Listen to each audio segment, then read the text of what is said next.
Boa noite, entrando no ar mais uma edição do seu Leitura de História na Quarentena, sexta-feira, 15 de maio. Deixa eu abrir aqui minha área de comentários, se vocês quiserem deixar algum comentário, fazer alguma pergunta e também para mim ver quem é que está aqui conectado aqui na nossa live desta sexta-feira. Temos aqui o Fábio Espósito. Boa noite. Eu, como de costume, vou dar algumas notinhas do dia de hoje e depois eu passo para as pautas. Quinta-feira foi movimentada hoje, já que nós tivemos aí mais um ministro da Saúde pedindo as contas. Tá difícil de trabalhar com esse presidente, tá muito complicado. O que se observou também no dia de hoje foi que na Europa a vida começa a voltar ao normal. Suécia, Eslovênia, França, Espanha, Alemanha, todo mundo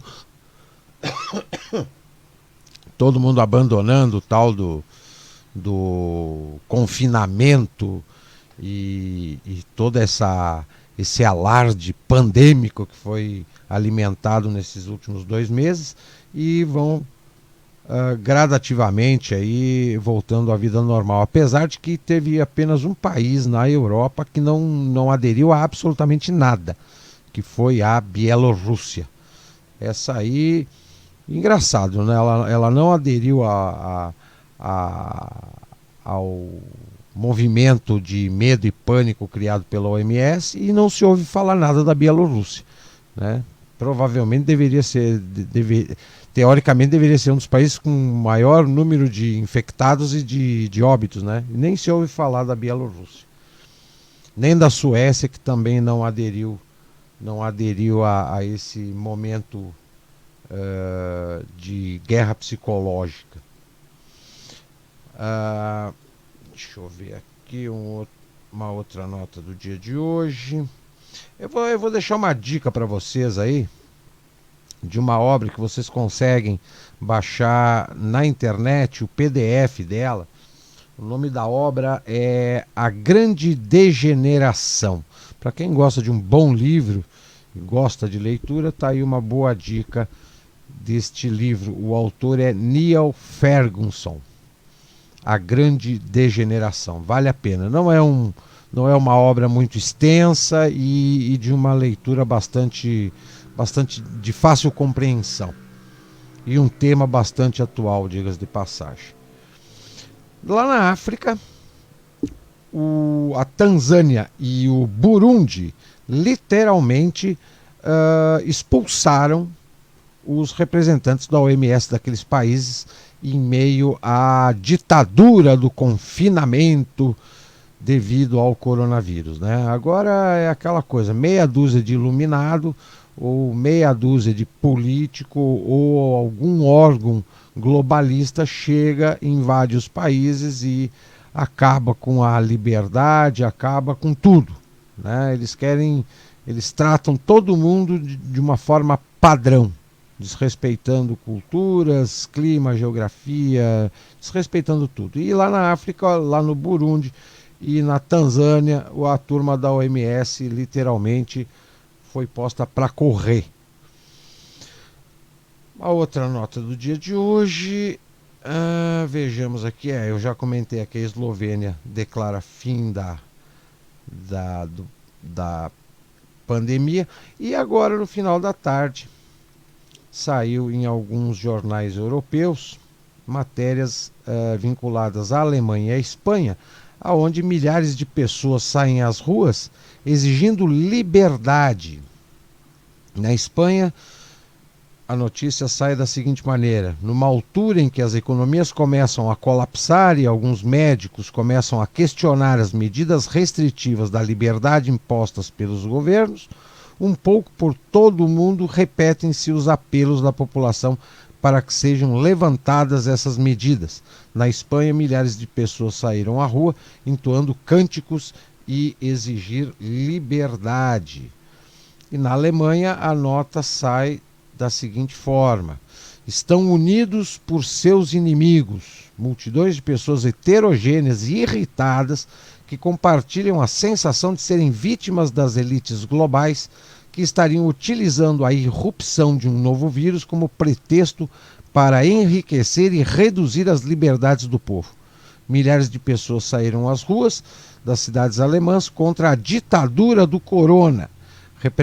Representam uma exígua minoria, mas fazem um ruído que já é ouvido com preocupação dentro das paredes do Bundestag, o parlamento alemão.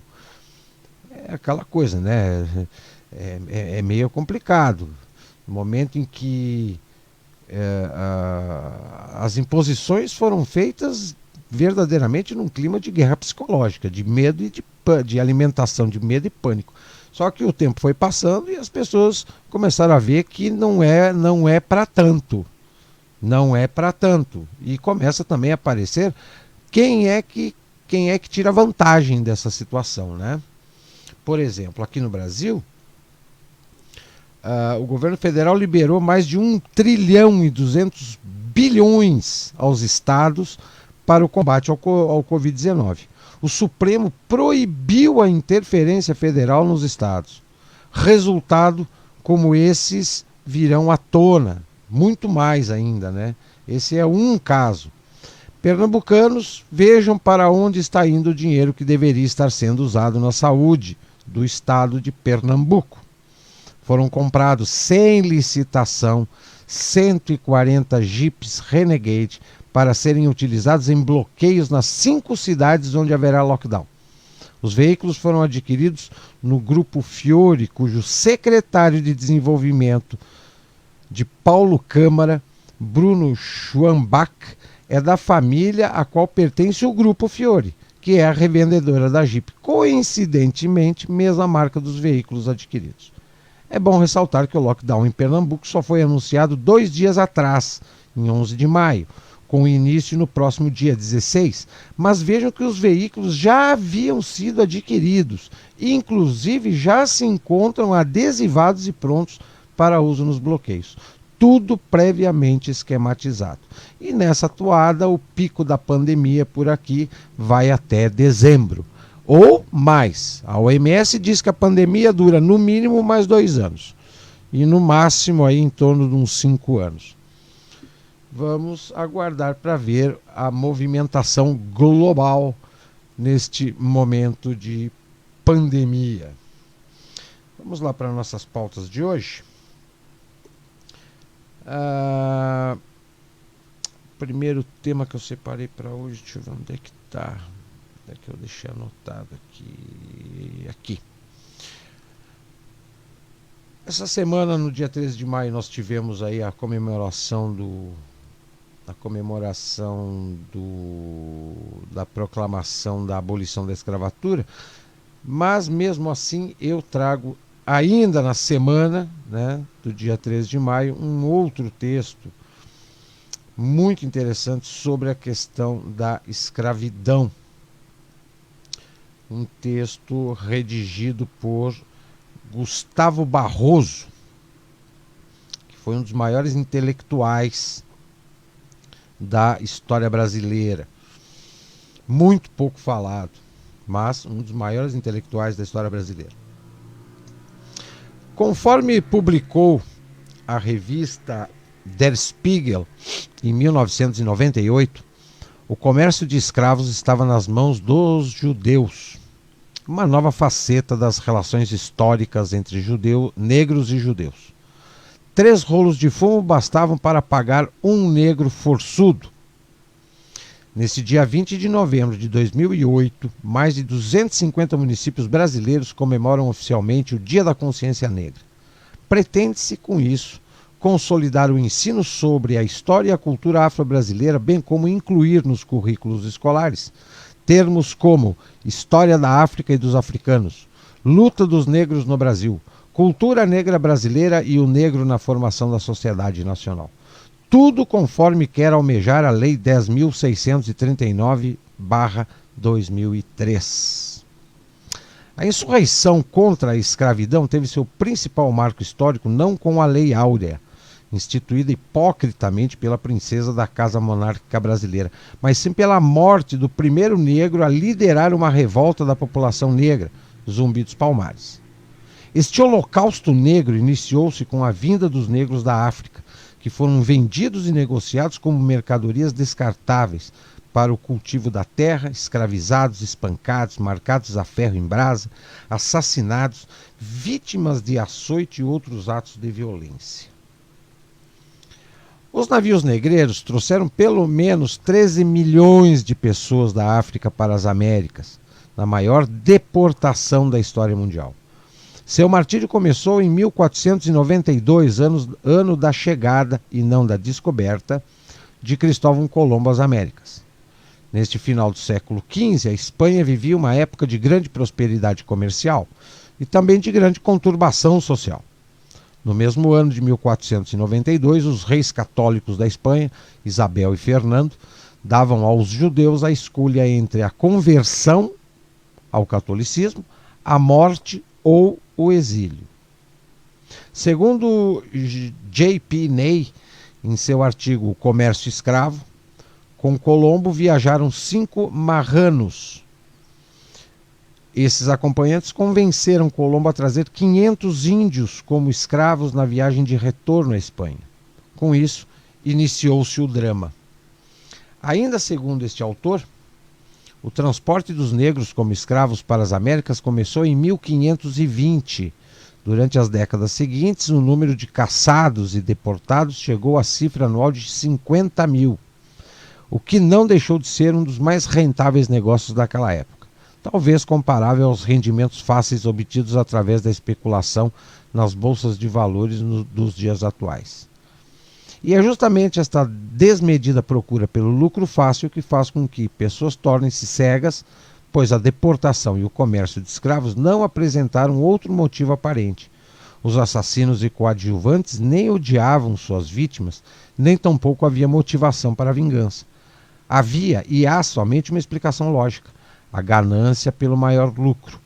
Com um total de cerca de 150 milhões de mortos, o Holocausto Negro é com segurança o maior crime da história. Os escravos nunca foram inimigos de alguém. Este genocídio também não era parte de uma guerra. Os escravos eram somente mercadorias. No estudo de Ney, surpreende a relação que este faz entre a procura desenfreada pelo lucro e o fato de que, conforme publicou a revista Der Spiegel, o comércio de escravos estava nas mãos de judeus. Não existe mais dúvidas de que o povo judeu foi o que cometeu este crime. Eles tinham o monopólio, eles conservavam as condições comerciais, eles possuíam os navios e era deles o lucro. Aqui não há nada mais a provar. Tudo é conhecido. O último navio de escravos, o navio Orion, pertencia à Companhia de Navegação Judaica Blumenberg, de Hamburgo. Parece ser injusto culpar aqui todo um povo pelo ato de alguns de seus membros, mesmo apesar do fato de alguns judeus terem sido protagonistas do genocídio contra os negros africanos. Em 1991, a comunidade religiosa norte-americana composta de cidadãos negros, The Nation of Islam, publicou um estudo sobre a atuação judaica no tráfico negreiro. A obra levou o título de The Secret Relationship Between Black and Jews e aparenta ser bem fundamentada e documentada. Os autores do estudo deixam bem claro logo no início, abre aspas, as informações aqui contidas foram obtidas principalmente de obras judaicas. Foi dada bastante importância na obtenção das provas apresentadas somente a partir de autoridades judaicas de renome, cujas obras apareçam em revistas de história especializadas ou publicadas pelas principais editoras judaicas. O especialista negro norte-americano em tráfico escravo, Dr. Tony Martin, examinou o livro e o tornou leitura obrigatória em seus cursos. Na introdução do livro pode-se ler: no fundo dos inacessíveis contornos da historiografia judaica, encontram-se provas incontestáveis de que os mais importantes bandeirantes judeus ultrapassavam em dimensão bem maior do que outros grupos étnicos ou religiosos da história. O uso dos escravos africanos capturados e que eles participavam em todos os aspectos do comércio internacional de escravos. Mais além, temos: a maioria das pessoas sempre supuseram que a relação entre negros e judeus fosse amigável e frutífera, um enriquecimento mútuo. Dois povos sofridos que se uniram para superar com sucesso o ódio e o fanatismo. Mas a história mostra algo bem diferente. Como este tema gira em torno de um assunto delicado para a preservação da imagem da comunidade judaica no Ocidente, o livro tem sofrido constantes ataques. Incrivelmente, tais ataques irracionais somente iluminam com mais destaque a hipocrisia da dupla moral acerca das pesquisas sobre o miserável comércio de escravos. Para pesquisadores judeus como Bernard Lewis, é social e moralmente aceitável que livros sejam editados onde a atuação de árabes no comércio negreiro seja apresentada. E é também igualmente razoável, social e moralmente, que se mostre o comprometimento de europeus no comércio de escravos. Porém, é totalmente falso, maldoso e imoral para um pesquisador não judeu trazer à tona a participação judaica no comércio de escravos negros. A participação judaica no tráfico de escravos africanos foi abordada pelo historiador brasileiro Gustavo Barroso em sua obra A História Secreta do Brasil. No capítulo que trata sobre o empório do açúcar, Gustavo Barroso escreve, abre aspas, o açúcar começou a criar para o judaísmo um negócio novo e lucrativo, o tráfico dos negros, fecha aspas.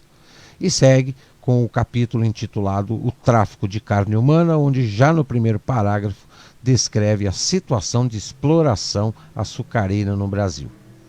E mais além, prossegue com seu ataque aos judeus, citando para tal a obra de Gilberto Freire, Casagrande e Senzala, de 1936. Assim, desde os albores do ciclo do açúcar, começou o emprego da mão de obra negra no Brasil. O horror à atividade manual e a instituição do trabalho escravo, ambos caracterizadores das colonizações peninsulares, tiveram como primeiros impulsionadores os judeus de Portugal.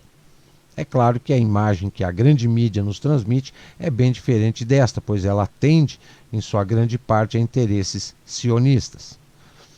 Como eles não podem rebater as teses apresentadas, só resta ignorar ou difamar a obra.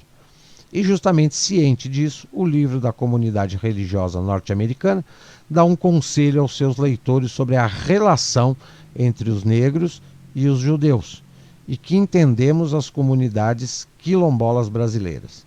Abre aspas. É uma relação que necessita de análises adicionais. Ela é torcida e mal entendida, e é realmente tempo de se ocupar novamente com os documentos e examinar a obra The Secret Relationship Between Black and Jews. Talvez a consciência da sociedade brasileira irá um dia promover reparações aos cidadãos negros descendentes daqueles que foram injustiçados por tamanha crueldade. Ações para isso já estão sendo levadas a cabo por políticos, como, por exemplo, a vereadora do PT, Claudete Alves. Uma vez ciente da problemática envolvendo a comunidade negra brasileira, a vereadora petista poderia procurar mover uma ação reparatória junto às grandes casas bancárias judaicas nas cities de Londres e Nova York, que muito se beneficiaram dos lucros obtidos por seus pares no comércio de escravos africanos. Nem toda a história romântica que a gente ouve ao longo do tempo é verdadeiramente a verdade. O segundo tema que eu trago hoje é sobre uma figura bastante polêmica na história contemporânea, que é o historiador britânico David Irving.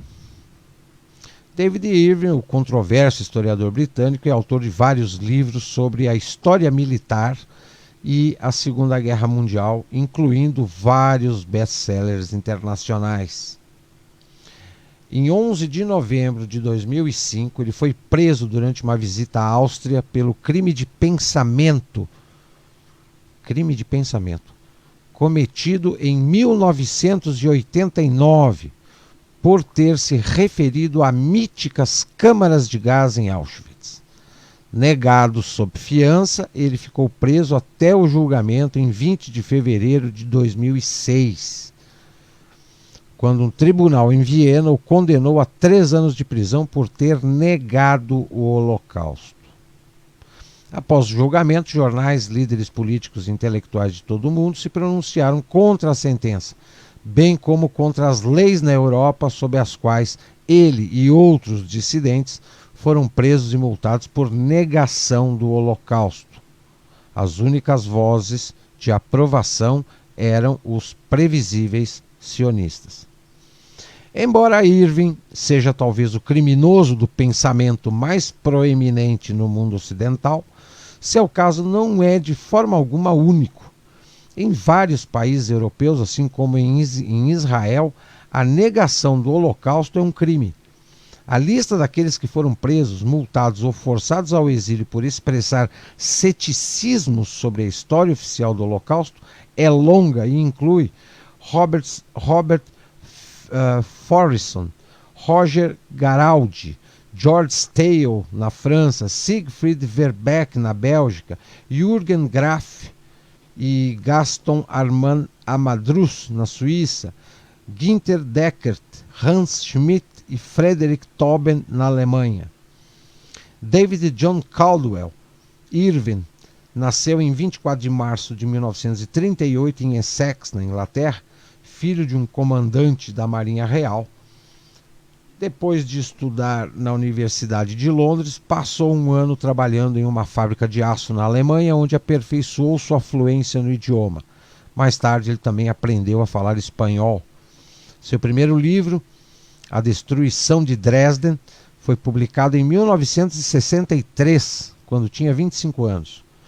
Isso foi seguido por muitos outros, incluindo O Ninho do Mer, As Armas Secretas do Terceiro Reich, Ascensão e Queda da Luftwaffe, A Bomba Atômica Alemã, A Guerra entre os Generais, A Trilha da Raposa, uma biografia best-seller do Marechal de Campo Irving Rommel. Seus livros apareceram em vários idiomas, vários foram serializados em periódicos importantes. Ele contribuiu com artigos para cerca de 60 periódicos britânicos e estrangeiros, incluindo o Daily Telegraph, o Sunday Express na Grã-Bretanha e o Stern e o Der Spiegel na Alemanha. Irving tem um histórico de descobrir novos fatos surpreendentes sobre episódios da história, supostamente bem conhecidos. Grande parte da sua eficácia se deve à sua ampla dependência de materiais de fontes primárias, como diários, documentos originais, de arquivos oficiais e fontes privadas. Ele desdenha os estudiosos que se envolvem no que ele chama de incesto entre historiadores e assim ajudam a manter vivos os mitos que sobraram da propaganda da Segunda Guerra Mundial. A maioria dos livros de Irving, observou o Washington Post, são obras grandes e sólidas. Todas são bem escritas, emocionantes, divertidas de ler e contêm novas informações baseadas em descobertas sensacionais. Esse historiador ferozmente independente e iconoclasta é amplamente reconhecido até pelos adversários como uma autoridade eminente na Segunda Guerra Mundial, Hitler e na Alemanha do Terceiro Reich. O historiador britânico Hugh Trevor Hooper, escrevendo no Sunday Times de Londres, declarou uma vez: nenhum elogio pode ser alto demais para a indústria acadêmica infatigável de David Irving. Ele também chamou Irving de um dos poucos guias nos quais eu confiaria inteiramente.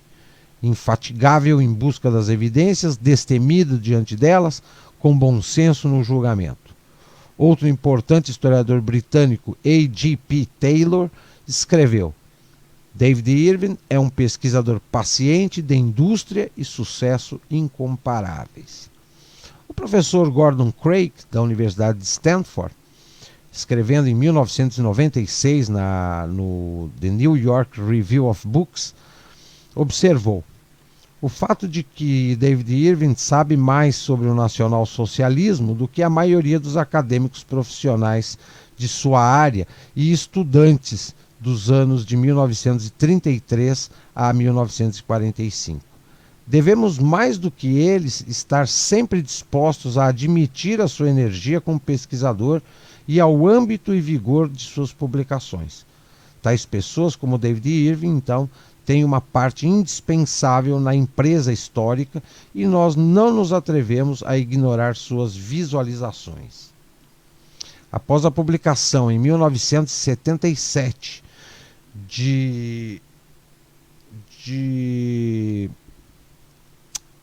da obra Hitler's War, a Guerra de Hitler, provavelmente sua obra mais importante, ele foi criticado por afirmar que Hitler não ordenou o extermínio dos judeus da Europa.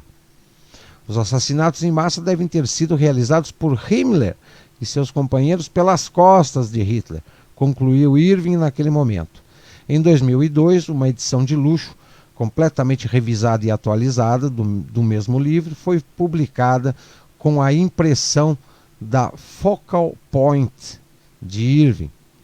Seu livro de 1981, intitulado Revolta, um exame da revolta anticomunista de 1956 na Hungria, também ganhou a ira dos grupos judaicos sionistas porque não ignorou ou anulou o importante papel judaico no regime comunista húngaro.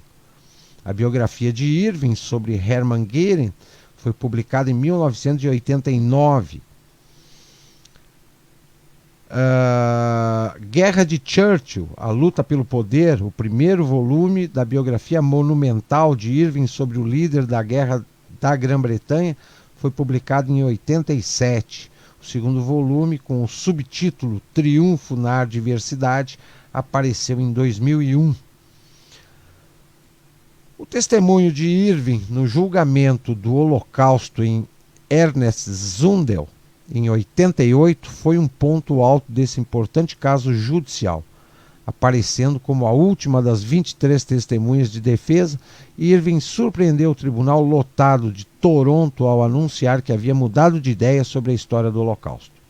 Durante seus 3 dias no estande, ele explicou em detalhes por que não aceitava mais que massas de judeus fossem mortas em câmaras de gás durante a Segunda Guerra, ou que Hitler ordenara o extermínio de judeus europeus. Irving fez 3 turnês de palestras bem-sucedidas na Alemanha, Canadá, Austrália, África do Sul, Estados Unidos, entre outros países. Por exemplo, após o colapso do domínio soviético da Europa Oriental, ele fez visitas triunfantes ao que ainda era a República Democrática Alemã. Em fevereiro de 1990, dirigiu-se a uma grande audiência em Dresden, no 45º aniversário do bombardeio aliado naquela outrora bela cidade barroca. Grandes cartazes com a imagem de David Irving apareceram por toda a cidade para anunciar sua apresentação. Ele foi recebido com flores pelo diretor de assuntos culturais de Dresden e foi entrevistado na televisão. Quando ele apareceu no palco diante dos microfones, mais de 1000 pessoas o aplaudiram de pé. Falando em alemão fluente, ele contou a campanha de Churchill para destruir as cidades alemãs. Em junho do mesmo ano, ele voltou para outra turnê de palestras na República Democrática Alemã, apesar de uma taxa de admissão de 10 marcos. Taxa de admissão é igual a ingresso. Em 21 de abril de 1990, Irving foi preso em Munique depois de se dirigir a uma multidão lotada na famosa cervejaria Löwenbräu, na cidade da Baviera, porque durante sua palestra ele se referiu à câmara de gás, mostrada aos turistas no acampamento principal de Auschwitz como um falsete do pós-guerra. Sua prisão foi seguida por uma demonstração espontânea de cerca de 250 apoiadores que carregavam cartazes de Irving e outros 2 céticos do Holocausto, Robert Forresson e Ernest Zundel. Depois que a multidão passou pelo histórico local, a polícia entrou e prendeu vários manifestantes. Por esse comentário, em janeiro de 93, um tribunal alemão multou Irving em 30 mil marcos ou 20 mil dólares. E mais tarde, naquele ano, ele foi banido do país. Com base nessa proibição, ele foi posteriormente barrado no Canadá, Austrália e Nova Zelândia. Por acaso, a observação de Irving em Munique, em 1990, foi de fato a verdade, como até o curador do Museu Estatal de Auschwitz reconheceu. A câmara de gás mostrada a centenas de milhares de visitantes do local é de fato uma reconstrução fraudulenta do pós-guerra. Ao longo dos anos, Irving discursou em várias conferências e reuniões do Institute for Historical Review. Por exemplo, em um discurso em uma reunião deste instituto em abril de 2005, intitulado A Falsificação de Adolf Hitler para a História, ele identificou alguns dos muitos documentos históricos fraudulentos que foram citados ao longo dos anos por historiadores conformistas da Terceira Era do Reich. Em 1998, Irving entrou com uma ação em Londres contra Deborah Lipstadt e sua editora britânica Penguin Books. Ele alegou que Lipstadt o havia difamado em seu livro Negando o Holocausto, chamando-o de falsificador e negador do Holocausto. Após um julgamento muito divulgado em Londres no início do ano 2000, durante o qual Irving se representou, o tribunal decidiu em favor dos réus.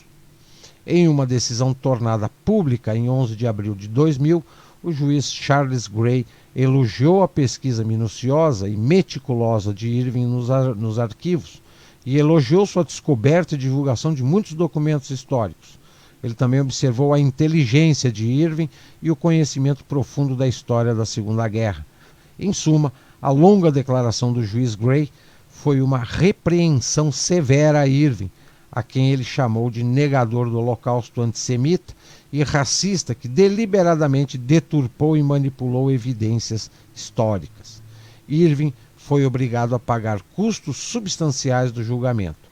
Ele perdeu as tentativas subsequentes de apelar do veredito e foi forçado à falência.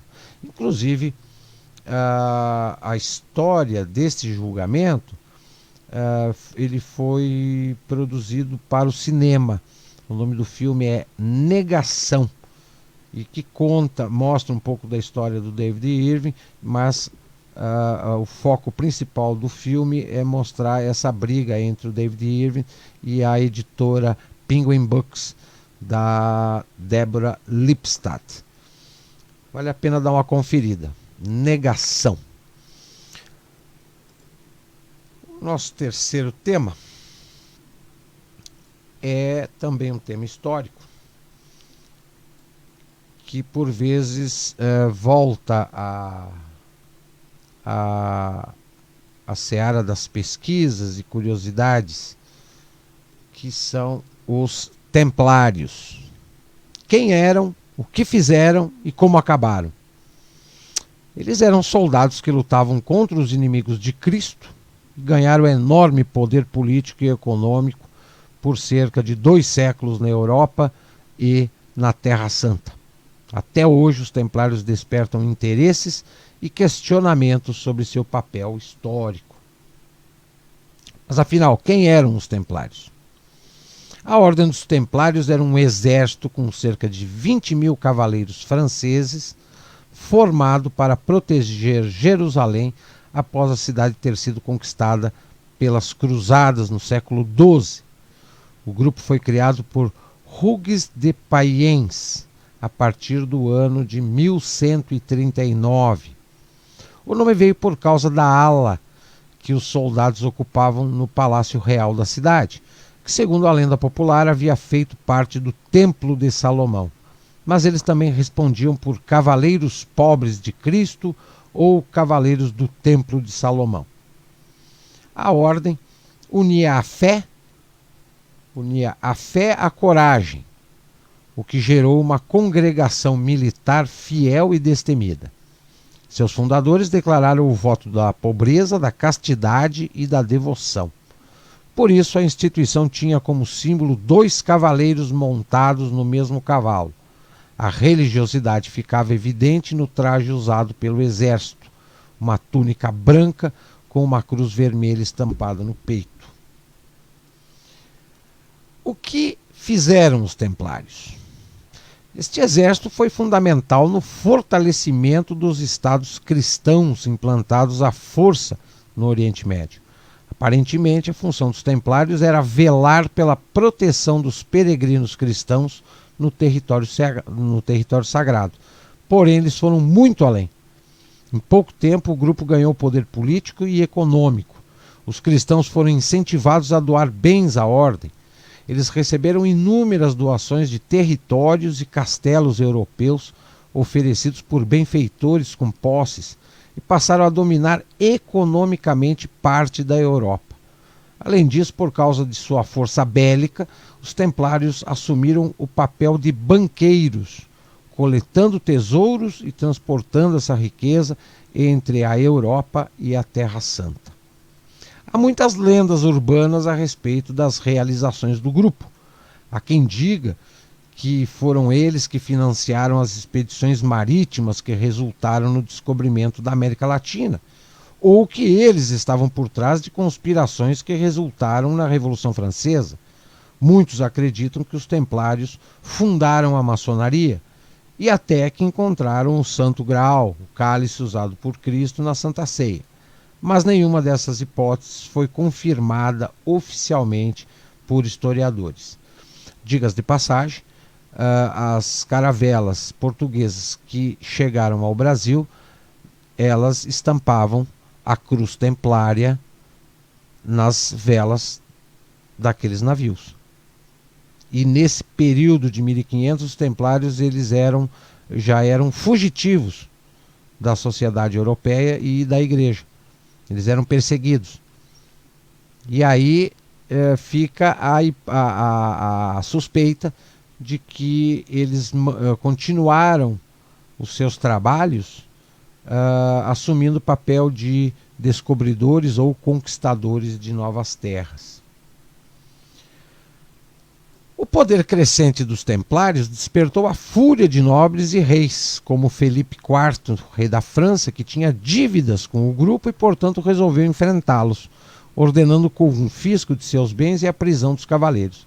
A perseguição se intensificou em outras regiões da Europa e a pressão fez com que o Papa Clemente V determinasse que a organização fosse dissolvida. Clemente V fez acusações de heresia, difamação do nome de Deus, perversões sexuais e acusou os integrantes da ordem de praticarem magia. Em 13 de outubro de 1307, todos os templários da França foram presos. E assim, o exército foi torturado e exterminado em fogueiras como hereges. Com o caminho livre, Felipe IV tentou tomar para si os tesouros da ordem dos templários, mas muitos deles desapareceram. Disse que esquadra dos templários que protegia a riqueza do grupo nunca mais foi vista. Há rumores de que toda a riqueza dos templários tenha ido parar em Portugal, na Inglaterra e mesmo na Escócia. Existem hoje algumas edificações na Europa que foram locais de concentração dos templários e hoje é aberta a visitação. O caso do Castelo de Tomar e Convento da Ordem de Cristo, na cidade de Tomar, em Portugal. A Capela de Villemoison, na França. A Igreja Templária em Midlands Ocidentais, na Inglaterra. A Capela dos Templários em Lyon, na França. A Torre dos Dornes em Ferreira do Zezerê, em Portugal, são locais templários que hoje estão abertos à visitação. Lendas que envolvem os templários. Uma das lendas ligadas à ordem diz que eles foram os criadores de uma das mais influentes e famosas sociedades secretas, a maçonaria. Historiadores indicam que quando o grupo começou a ser perseguido na França, eles se separaram e muitos se refugiaram na Escócia, onde apenas 2 templários haviam sido presos e ambos eram ingleses. Embora esse território parecesse seguro, havia muito medo de serem descobertos e julgados como traidores. Logo, os soldados teriam usado seus conhecimentos da arquitetura sagrada e assumiram um disfarce para fazerem parte dessa nova sociedade, a maçonaria. Durante a Inquisição dos Templários, documentos diversos referem-se à prática de bruxaria. Além de temidos cavaleiros, eles eram também exímios navegadores e utilizavam sua frota para deslocamentos entre várias nações. Devido ao número elevado de membros da ordem, apenas os soldados franceses foram aprisionados. Em sua maioria, os cavaleiros de outras nacionalidades conseguiram fugir para outros países. No dia seguinte ao aprisionamento, disse que a esquadra zarpou durante a noite e desapareceu sem deixar registros. Diz a lenda que o último grão-mestre da Ordem dos Templários, Jacques de Molay, quando foi queimado na fogueira em 1314, lançou uma maldição contra o rei Felipe IV e o Papa Clemente V, dizendo que eles iriam encontrá-lo diante de Deus antes do fim daquele ano. O Papa Clemente morreu apenas um mês depois, e Felipe morreu mais tarde naquele ano em um acidente de caça. Muitos acreditam que a dinastia de Felipe IV foi amaldiçoada. Seu filho Luís X reinou apenas por 2 anos antes de morrer. Sua mulher estava grávida de um bebê que viria a ser o novo rei, mas que viveu apenas 5 dias. Então, o seu irmão Felipe V, o Alto, foi coroado aos 23 anos e morreu aos 29. Sem herdeiros, o trono da França foi para o seu tio, Carlos IV, que morreu 6 anos depois. Como ele não tinha um herdeiro do sexo masculino, assim terminou a dinastia capetiana. Muitas histórias também afirmam que a data de prisão dos templários originou a associação da sexta-feira 13 com o azar. Historicamente, o número 13 já era associado à má sorte.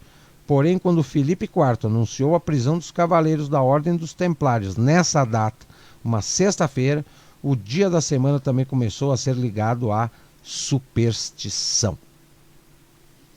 E recentemente tem saído muitos documentários a respeito da Ordem dos Templários, seus tesouros, seus registros por várias partes do planeta.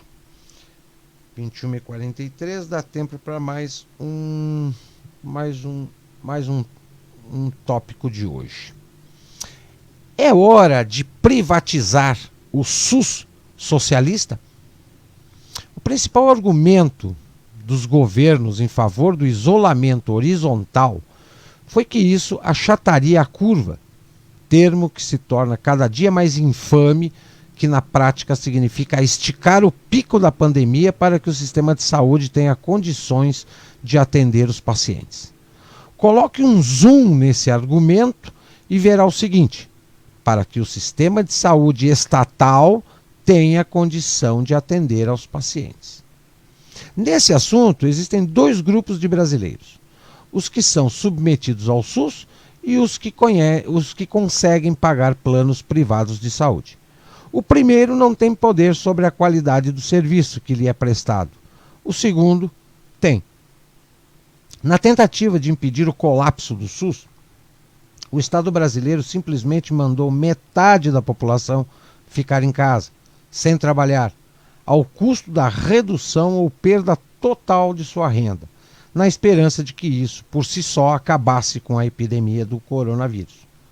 Como se fosse pouco absurdo, prefeitos e governadores suspenderam todas as consultas, exames, cirurgias e internações agendadas para este período, para poder destinar toda a rede hospitalar ao tratamento do Covid-19. Ainda assim, o serviço prestado continua sendo péssimo. Algum usuário do SUS tem o direito de reclamar disso? Uma boa pergunta, né? Se um cidadão comum resolver processar o Estado por qualquer prejuízo sofrido em decorrência de negligência em hospitais públicos ou da crise econômica causada pela quarentena, ele terá que enfrentar advogados pagos por ele mesmo, via impostos, num processo que provavelmente prescreverá por causa da morosidade da justiça monopolizada pelo acusado. O réu não é uma pessoa ou uma empresa, mas o Estado. Num improvável cenário em que um cidadão ganhe um processo, qualquer valor de ressarcimento não sairia do bolso de um prefeito ou de um governador, mas da sociedade. Por outro lado, o que acontece se uma pessoa não conseguir atendimento ou for vítima de negligência de um plano de saúde privado? No dia seguinte, o caso estará nas manchetes dos jornais. O nome da empresa em destaque. Qualquer juiz poderá mandar fechar o hospital. Meia dúzia de casos motivaria o Ministério Público a processar a empresa, exigindo pagamento de multas milionárias. Canais da esquerda disparariam publicações condenando o serviço privado de saúde. Outro juiz teria imenso prazer em acelerar o processo e condenar a empresa, e a sentença seria paga pelos proprietários. Essa é a regra de um processo contra a iniciativa privada. No livro A Moralidade do Capitalismo, do autor Tom Palmer, relata um grave problema de saúde pelo qual passou e a diferença entre os tratamentos que recebeu num hospital sem fins lucrativos e num hospital com fins lucrativos no Canadá. Suas reclamações podem ser resumidas à frieza do primeiro, com funcionários um tanto brutos e insensíveis com o sofrimento dos pacientes, o contrário do que encontrou no segundo. Seu relato lembrou-me o caso de uma tia que mora no Canadá há mais de 20 anos, que foi vítima de um erro médico num hospital da rede pública. Diante da burocracia imposta pelo governo canadense para se corrigir o problema, ela se viu obrigada a voltar ao Brasil para tentar resolver seu problema de saúde. Resolveu o problema num hospital privado por um valor muito menor do que pagaria num mesmo tipo de hospital no Canadá. A discussão sobre os tipos de sistema de saúde não se deve balizar na busca pela perfeição, mas na coerência das relações entre necessidades, condições e desejos individuais. A Holanda adota um modelo de contribuição individual no qual cada cidadão é obrigado a contratar um plano de saúde privado. Nos últimos anos, a Holanda foi avaliada como o melhor serviço de saúde da Europa. O fato é que o conceito e a prática da chamada saúde pública, especialmente no caso do brasileiro, retira do cidadão o poder de escolha. Cria a injustiça de uns pagarem pelos outros sob a falsa premissa de que todos têm os mesmos cuidados com suas respectivas saúdes, ou mesmo que todos têm responsabilidade sobre a condição de saúde de todos. Por exemplo, uma pessoa com alimentação saudável, que pratica esporte, sem vícios e que vai trabalhar de bicicleta numa pequena cidade do interior, sustenta o sistema que assiste uma pessoa de péssimos hábitos alimentares, de vida sedentária, que fuma, bebe e que vai trabalhar de moto em São Paulo. Alguém acha isso justo? Os exemplos que abordo no artigo referido nos mostram diversas formas de se obter qualidade num sistema de saúde pública, por meio de diferentes níveis de interação, governo e iniciativa privada, comprovando que quanto maior a participação da iniciativa privada, melhores se tornam os serviços. Conclui-se, portanto, que os esforços devem ser no sentido de oferecer aos mais pobres condições de que eles também se utilizem de serviços privados de saúde. Em vez de insistir na administração de um setor tão complexo e já demasiadamente corrompido como o brasileiro, deve-se transferir toda a infraestrutura e administração para a iniciativa privada, oferecendo aos mais pobres um programa de vouchers, como a Holanda faz, para que cada cidadão escolha o plano de saúde privado mais adequado às suas necessidades. A privatização do SUS deveria vir junto com a extinção de todos os custos tributários e trabalhistas dos planos privados de saúde e também das regulações que impedem a entrada no mercado de novas empresas e a diversificação do leque de serviços oferecidos. Quanto menor for o custo de manutenção de uma rede privada de saúde, maior será a oferta de empresas atuando nesse setor, o que jogará para baixo o valor das mensalidades, dando aos mais pobres o acesso a um serviço que apenas os mais ricos podem usufruir hoje. No enfrentamento da atual epidemia, as empresas de saúde estão atendendo seus usuários de forma muito mais eficiente do que o SUS, por razões óbvias. Elas têm contratos assinados com cada usuário e, portanto, responsabilidades jurídicas, precisam atendê-los bem para mantê-los como usuários e também para atrair novos, porque apenas isso proporciona lucros para os seus proprietários e acionistas. Saúde não é um direito. Cada indivíduo nasce com determinada condição genética e desenvolve ao longo de sua vida hábitos e doenças que determinam sua saúde física e mental. Saúde é uma mercadoria, porque o atendimento médico é um recurso finito. Demanda recurso, investimento, dedicação individual. Cada pessoa dá valor particular à saúde. Todo profissional precisa cobrar pelo serviço que oferece, porque ele também precisa de recursos para cuidar de sua própria saúde. Dar ao Estado a responsabilidade pela saúde das pessoas significa tirar delas a responsabilidade sobre suas próprias vidas, tornando-as dependentes de serviços invariavelmente ruins e injustos. Se a prestação de serviços de saúde fosse totalmente privada no Brasil, o Estado não teria decretado essa quarentena que está infernizando a vida dos brasileiros. Teria se restringido a conscientizar a sociedade sobre a epidemia e destacado a responsabilidade das empresas em suprir a demanda. Esse artigo aqui é do Salvati, sempre bem objetivo, bem claro nas suas colocações. O Leitura de História na Quarentena fica por aqui. Eu retorno amanhã, 21 horas, com novos temas para essa nossa horinha de informação e conhecimento. Uma boa noite.